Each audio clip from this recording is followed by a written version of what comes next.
ሳሩን ወደ ወርቅ ቀይሪ ተብላ ልጅቷ አንድ ክፍል ውስጥ ተዘግቶባታል። እቺ ልጅ ምን ይገጥማት ይሆን? ታሪኩን አብረን እንከታተል። ሳር ወደ ወርቅ የምትቀየረዋ ልጅ። በአንድ ወቅት በጣም ሩቅ በሆነ ሀገር ውስጥ ንጉስን ማስደመም የሚፈልግ አንድ ምስኪን የወፍጮ ቤት ባለቤት ነበር። ለዚህም ሲል አንድ ቀን ለንጉሱ እውነት ያልሆነ ነገር ነገረው። እንዲህም አለው፣ ልጄ ገለባን ወይም ሳርን ወደ ወርቅ መቀየር ትችላለች። ንጉሱ በጣም ተገረመና ይህን አስደናቂ ችሎታ በራሱ ማየት እንደሚፈልግ ተናገረ። ስለዚህ የወፍጮ ቤቱን ልጅ ወደ ቤተ መንግስቱ እንድትመጣ አዘዛት። እሷ ደግና የዋህ የነበረች ልጅ ነበረች፣ ግን ገለባን ወይም ሳርን ወደ ወርቅ እንዴት እንደምትቀይር አታውቅም ነበር። ንጉሱ ገለባ በሞላበት ክፍል ውስጥ ወስዶ የማሽከርከሪያ ጋሪ ሰጣትና እንዲህ አላት፣ እስከ ንጋት ድረስ ይህንን ሁሉ ገለባ ወደ ወርቅ መቀየር አለብሽ። ካደረግሽው እሸልምሻለሁ፣ ካላደረግሽው ደግሞ እሱን አብረን እናያለን። በሩ ከኋላዋ ተዘጋ። ልጅቷ ተቀመጠችና ማልቀስ ጀመረች። ምን ማድረግ እንዳለባት አታውቅም ነበር። ከዚያም አንድ እንግዳ ነገር ተከሰተ። አስቂኝ የሚመስል ትንሽ ሰው በክፍሉ ውስጥ ታየ። ትንሹ ፍጥረት ያረጁ ልብሶችን ለብሷል። ሹል አፍንጫ ነበረው እና በሚገርም ሁኔታ ፈገግ አለና እንዲህ አለ፣ ለምን ታለቅሻለሽ? እሷም እውነቱን ነገረችው። ገለባን ወደ ወርቅ እንዴት እንደምትቀይር አታውቅም ነበር። ትንሹ ሰው እንዲህ አለ፣ ልረዳሽ እችላለሁ፣ ግን በምላሹ አንቺ ምን ትሰጭኛለሽ? አንገቷ ላይ ያለውን ሀብል ሰጠችው። ትንሹ ሰው ራሱን ነቀነቅ። በማሽከርከሪያው ጎማ ላይ ተቀመጠና ጋሪውን ያሽከረክር ጀመር። እስከ ንጋት ድረስ ሁሉም ገለባ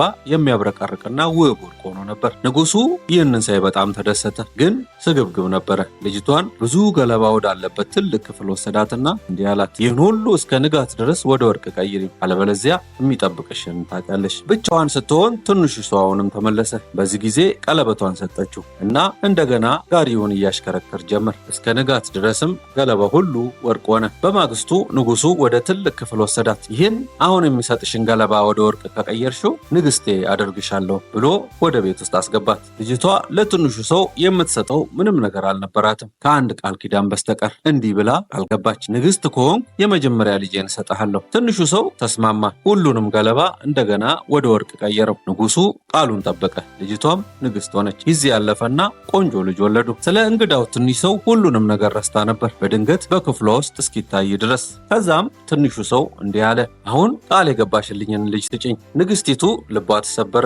ልጇን እንዲተውላት ለመነችው። ትንሹ ሰው ቆም ብሎ እንዲህ አለ፣ አንድ እድል እሰጥሻለሁ። በ3 ቀናት ውስጥ ስሜን መገመት ከቻልሽ ልጅሽን ማስቀረት ትችያለሽ። እሷም ተስማማች። ንግስቲቱ አገልጋዮቿን እንግዳ ስሞችን ለመፈለግ በመላው አገሪቱ ላከቻቸው። ያሰበችውን ሁሉንም ስሞች ሞከረች፣ ጃክ፣ ማርቪን፣ ቶም፣ ግን አንዳቸውም ትክክል አልነበሩም። በ3ኛው ቀን አንድ አገልጋይ አንድ ታሪክ ይዞ ተመለሰ።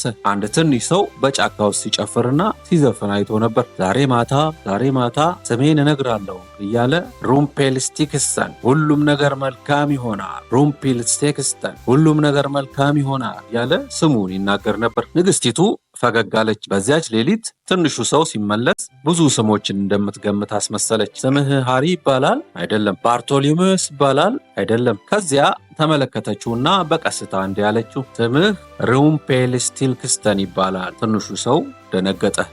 እንዴት አወቅሽው ብሎ በጣም ተገረመ። እግሮቹን መሬት ላይ ረገጠና የጭስ ደመና ፈንጥቆ ከእይታ ተሰወሮ። ንግስቲቱ ልጇን አቅፋ ያዘች። ደግና አስተዋይ ነበረች። ዳግመኛም ቃሏን አላፈረሰችም። ለብዙ ዓመታትም መንግስቱን በፍቅርና በጥንቃቄ አስተዳደረች። ታሪኩ በዚሁ ተፈጸመ። ተመሳሳይ ታሪኮችን ለማግኘት ሰብስክራይብ የሚለውን በተን እየተጫናችሁ የቻናላችን አባል ይሁኑ። ተረት ከቡቡ ጋር